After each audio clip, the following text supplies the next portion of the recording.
There's Triumph on the morning Zoom with Andy and Jane, the soundtrack to Jane's high school Oh, years. you're not kidding at No. at all, Andy. We're about to welcome legendary Canadian songwriter Mike Levine to the morning Zoom. Mike Levine, Rick Emmett, and Gil Moore. This was the Canadian band Triumph. And their music was first on the radio. I mean, we still play it here on Zoomer, but it was first on the radio when I was coming of age in the late 70s and early I 80s. love it. So last night I played some of the music, Lay It on the Line, Magic Power, and no word of a lie. I could feel that era, what was going on in my life at the time, who I was hanging out with, Who you were who I dating. was dating, what lies I was telling to my parents Yes. so that I could stay out later. And so, without further ado, we welcome Mike Levine, who, along with his Triumph bandmates, is being inducted to the Canadian Songwriters Hall of Fame tonight at Toronto's Meridian Hall. Mike, congratulations. Thank you very much, Jane. It's quite an honor for us. Mike, before we get into this, how do you feel knowing? It must be such an honor knowing that way back when in the late 70s, you were on the background, Jane's car, she's maybe in the back seat, the windows are steaming up a little bit. And Right. Mike, you're literally the soundtrack to Jane's awkward high school years. Well, it's one of those things that you go, when you're around long enough, you become the soundtrack to a lot of people's years. Yeah. Yeah. But, I mean, it's that music was, I don't know, it was life-changing. It was just, we just couldn't get enough of it. well, it's amazing when you meet the fans, which we try and go out of our way to still do.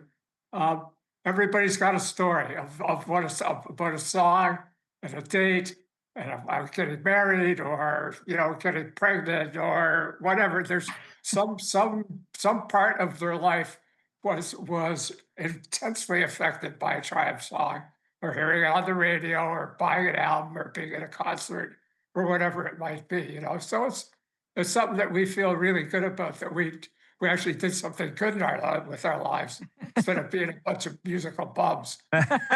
So, Mike, let's go back to when Triumph first started writing music in 1975, thereabouts.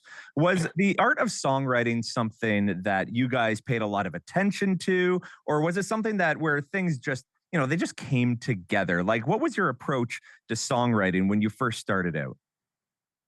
We had to have original songs. That was the first thing.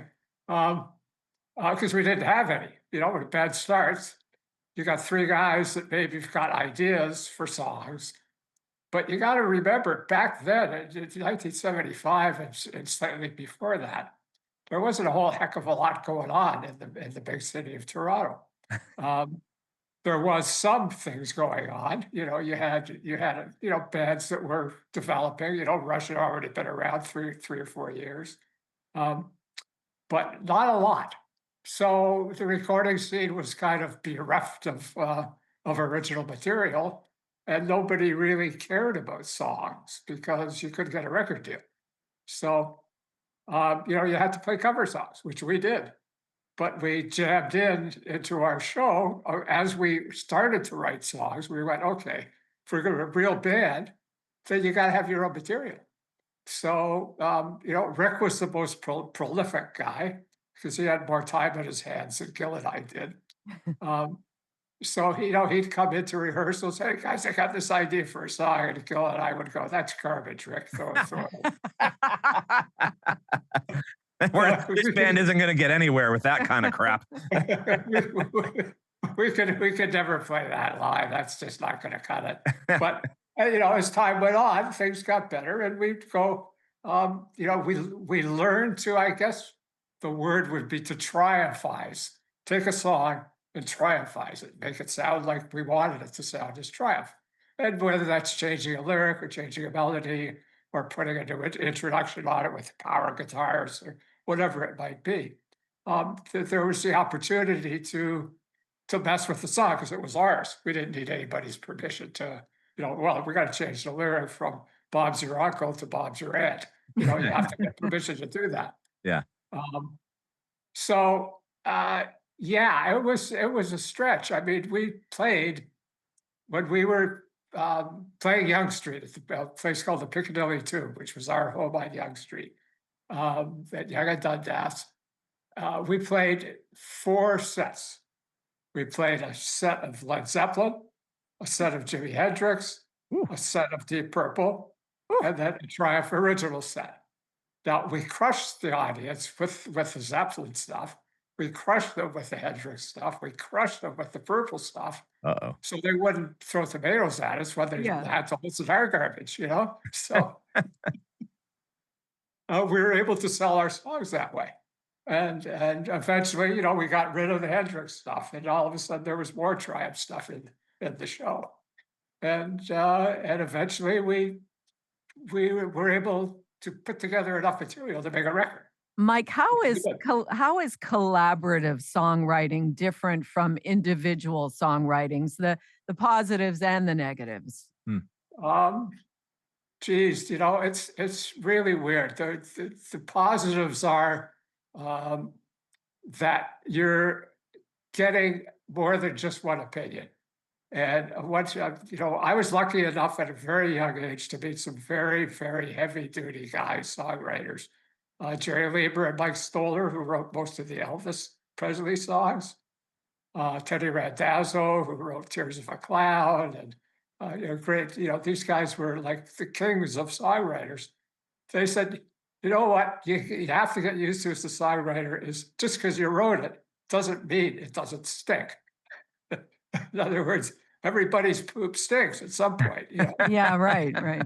and you have to get used to the fact, oh, I wrote it, it must be great. Throw that one out the window. So collaborative songwriting would mean that, yeah, if somebody, if you're writing with somebody, say, hey, that line you wrote there, that's no good. You know, we got to replace that. We got to fix this. The melody should go here. And then you work together and you come up with you know, what you think is pretty good. Then the third guy in the band, which was usually me, comes in and says, that's all really bad. You better start all over again. So And that would, I guess that, you know, there are sensitivities, right? When you're an artist and you're writing material, you don't want anybody to be critical of it. So I suppose that's the negative side. that is a possible negative, but the idea, the three-piece band idea was really cool because, you know, you didn't have, you know, a six-piece band where you needed all kinds of votes, like 2 out of 3 wins in a three-piece band, you know? Yeah. And and one guy's got a problem. The other two are fine. We're speaking with Mike Levine from Triumph. Triumph being inducted into the Canadian Songwriters Hall of Fame this evening. Going to be inducted by Tom Cochrane, which is pretty cool. Mike, I want to go back to this past spring. Triumph seen a nice little resurgence thanks to the NHL playoffs. Your song, Lay It on the Line, gave me goosebumps before every single Leafs game, by the way, Mike. Used throughout the playoffs, though, as the theme for the broadcast. Did you think the song would bring you guys the attention that it did so many years later? Like it kind of just came out of left field that it was being used. It came out of left field to us too. You know, we didn't really know what they asked to use it. And it runs through our publisher and they extract a fee for it. But it was a Rogers corporate spot. It was for Rogers being the owners of the Leafs and owners of the cable company and owners of everything sports in Canada. So we said, sure, you know, go ahead and use it. We got no problems with it. And to me, when I first saw the spot, I went, holy crap, man, that's a great TV spot. It's amazing what they did with it. You know, the music edits were incredible. The video edits were incredible. The way it all worked together. It was like it's better than having a hit record. And Mike, as we wrap up here, Mike Levine, what are you doing these days? Is songwriting still part of your life? Performing, entertaining? What keeps you busy in your Zoomer years? Well, you know, there's still a lot of Triumph stuff always going on. You know, we're always doing something. And that being said, you know, we just had an album, like a great album that came out. It wasn't us, but it was, speaking of songwriting, it was some great musicians doing their version of Triumph songs. And it was produced by Mike Clink, who did Guns N' Roses and Whitesnake and Motley Nice. Crue, and you know, everybody from Mickey Thomas from Starship to Nancy Wilson from Heart Mm. um, you know, every Anthrax, the singer and the drummer in Anthrax singing Magic Power, believe it or else, you know. I love And, it. and it's really cool. So it came out, it did really well. So there's a lot of promotion around that.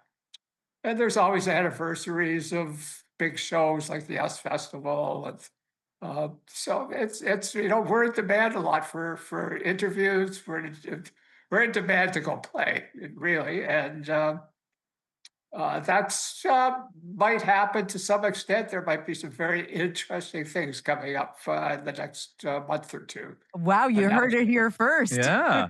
A little tease, what they call it in the business, Yes. Jane. A little tease. It's you might or you might not. It's one of those. It's all Okay. sitting on the fence, wobbling one way or the other for a whole bunch of audio visual things. And but if it flies, it's going to fly like a jet airplane. It's going to be really cool. Wow. Mike Levine, have fun tonight. Enjoy your evening as you and your bandmates, Rick Emmett and Gil Moore, are inducted into the Songwriters Hall of Fame. This has been a real treat for us. Thank you.